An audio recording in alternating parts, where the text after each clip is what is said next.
us in studio to talk about the president and first lady's diagnosis is WDSU medical editor Dr. Corey Aber. Dr. Aber, as always, good to see you. Good to see you. What a conversation Yes. we're about to have today. Let's just get right to it. The First Lady Melania Trump said they have mild symptoms. Yes. What could that mean for them? Okay, so first of all, let's just say we wish the president and the first lady, we wish them well and hope they recover very quickly.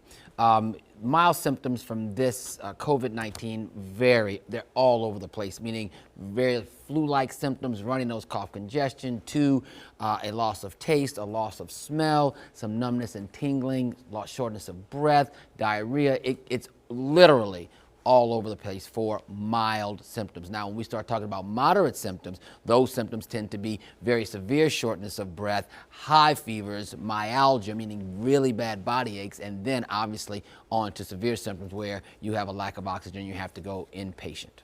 Dr. Aber, there is a list of people who've been in close contact with the president as well as the president's aide here, and some are already testing negative. Does that mean that they don't actually have the coronavirus? No, and that's why, people have been talking about this for so long, this whole concept of contact tracing and false negatives and false positives. Let's be clear here. There's a chance that the president's test that's positive could be a false positive. That happens all the time.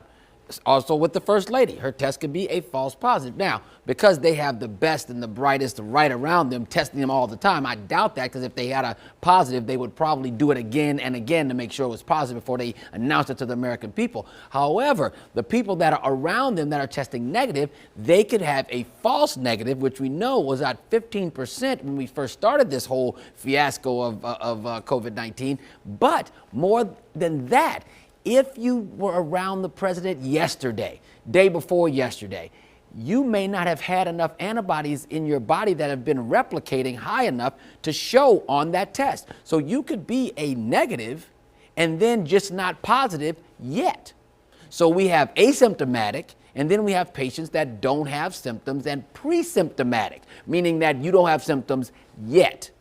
So this can get very complex, but what we do know is that if the president starts to have severe symptoms because of his age and because he is overweight and he's got pre-existing illnesses, if he starts getting sick, then he would probably have a pretty rocky course with this illness. But the people around him, based on their status and their health status, they actually need to be very wary as well, because this disease knows no bounds. It doesn't matter if you're rich or poor, black or white. We know that if you're sick, and that's the bottom line. I'm glad you mentioned that, Dr. Aber, really quickly. As we look to our state and specifically New Orleans moving forward to phase 3.1, you see the president, you see the first lady. It has no bounds, this virus does. So what can we learn from the president contracting COVID-19? Yeah. What we can learn is that this man is surrounded by people that get tested every day, multiple times a day, with the best testing that we have. But you're out at the club hanging out, hoping that, I might not get it. All right. So if you in any way think that you are immune because you just have your pod and y'all are all good, that's just not the case. If you can still get this, and everybody around you gets tested with the best testing in the world every day, that means anybody can get it at any time. So act accordingly. All right, WDSU medical editor Dr. Corey Aber, thank you so much. You can catch him later on tonight in our 4, 5, 6, and 10 o'clock newscast. Doc, thank you so much.